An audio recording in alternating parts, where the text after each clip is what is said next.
नमस्कार, फेरि पनि आज अर्को नयाँ भिडियोमा तपाईलाई स्वागत छ। यति बेला म कावसतीको जङ्गलको यो पिचमा छु, बutwal नारायणघाट सडक खण्ड अन्तर्गत। र म यहाँ तपाईलाई यो दृश्य देखाउँ कि भनेर एकैछिन रोकिएको छु। र जुन दृश्य तपाईले देख्न सक्नुहुन्छ, यसरी तल्ला दुई साइडमा मजाको पिच बनिसकेको छ र बिचमा पनि केही मात्रामा अझै बिचमा पनि केही थोरै अझै बन्न बाँकी छ। दुवै साइडमा बनिसकेको अवस्था हो यो जङ्गल एरियामा। र एक साइडमा मात्रै गाडी चलिरहेको छ भने अर्को साइडमा चल्न अहिले दिएको छैन, अगाडिपट्टि ब्लक गरिएको छ।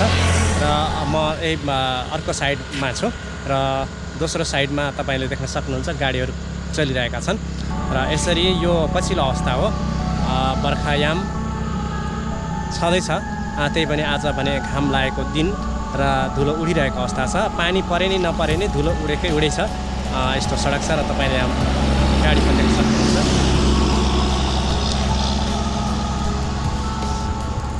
र सँगै म आज भने अगाडि बढ्दैछु, दाउनेसम्म जाने प्रयास गर्दैछु। त्योभन्दा अगाडिका दृश्यहरू म देखाउँदै अगाडि बढिरहेको छु। भिडियोलाई अन्त्यसम्म हेर्नुहोला।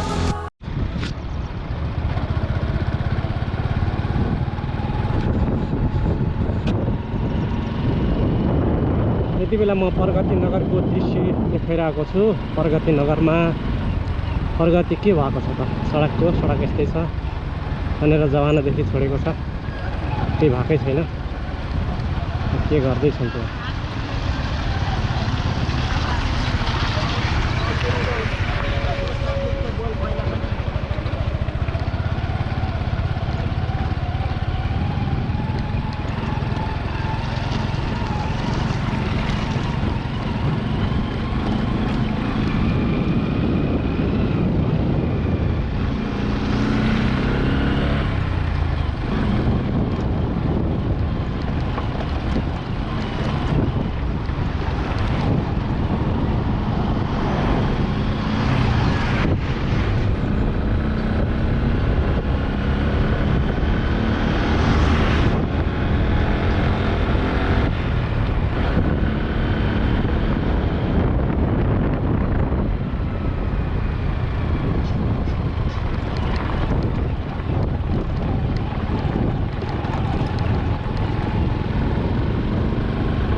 अहिले नै यस्तो सुन्दर देखिँदो रहेछ यो कावासोतीको जङ्गलको पिच दुवै साइडमा बनिसकेको अवस्था हो, तर केही मात्रा बिचमा अझै पनि बाँकी नै छ भनेको बन्न।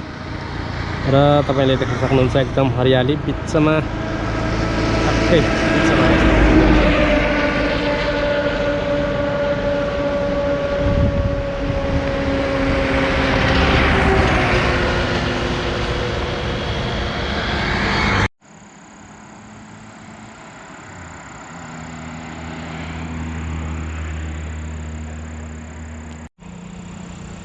यो चाहिँ कावासोतीको जङ्गल, हरियो जङ्गल, यतापट्टि पिच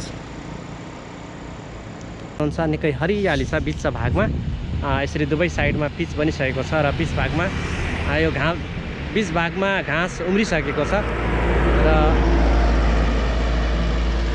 तपाईँले यो देख्न सक्नुहुन्छ। यसरी घाँस उम्रिएको छ, हरियो भएको छ। दुवै साइडमा यसरी पिच छ। म दुवै साइड देखाइरहेको छु। यतापट्टि भने अहिले गाडी आवत जावत गरिरहेको अवस्था छ। यो साइडमा तपाईँले देख्न सक्नुहुन्छ यसरी। र यसरी यो साइडमा चाहिँ गाडी चलिरहेको छ भने अर्को साइडमा गाडी चलिरहेको अवस्था छैन। अगाडिपट्टि ब्लक गरिएको छ, जान दिएको छैन, अझ फाइनल भइसकेको छैन यो पिच। र यसरी हामी यो कावासोतीको पूर्व साइडमा जङ्गलमा बनेको पिचको अवस्था हामी यसरी देख्न सक्छौँ।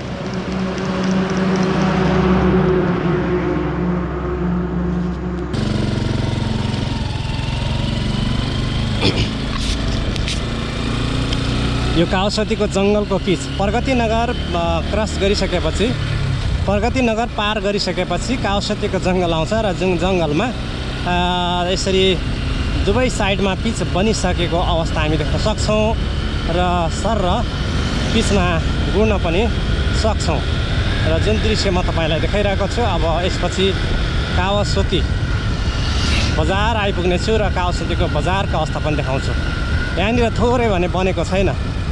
यहाँनिर तपाईँले अगाडि देख्न सक्नुहुन्छ, यहाँनिर थोरै पिच बनेको छैन, त्यत्तिकै छोडिएको छ र त्यो पनि एक साइडमा हो। अर्को साइडमा भने बनिसकेको छ। जुन साइडबाट म गइरहेको छु यो साइडमा भने गाडी चलेको छैन र अर्को साइडमा त्यस्तो छ, अलिकति थोरै पिच बनेको छैन र अगाडिपट्टि बनिसकेको छ र गाडी आवत जावत एक साइडमा मात्रै भइरहेको छ। यो साइडमा खुल्ला गरेको छैन, त्यस कारणले यो साइडमा गाडी चलिरहेको हामी देख्न सक्दैनौँ। बिचको डिभाइडरबाट उत्तर साइडमा भने गाडी चलिरहेको छ हो। यहाँबाट भने पिच अब सुरु हुन्छ।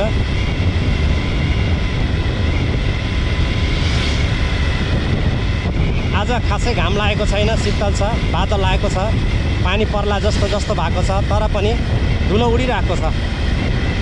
यो बाटोमा जबसम्म यो सम्पन्न हुँदैन बाटो पूर्ण रूपमा, तबसम्म यहाँ धुलो उडि नै रहनेछ र यो दृश्य म देखाउँदैछु।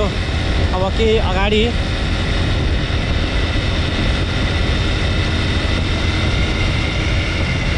साइडमा अगाडि पार गरे लगत्तै यो पिच पार गरे लगत्तै अब भने कावासोती बजार आइपुग्छ। म कावासोती बजारको दृश्य पनि आज देखाउँछु।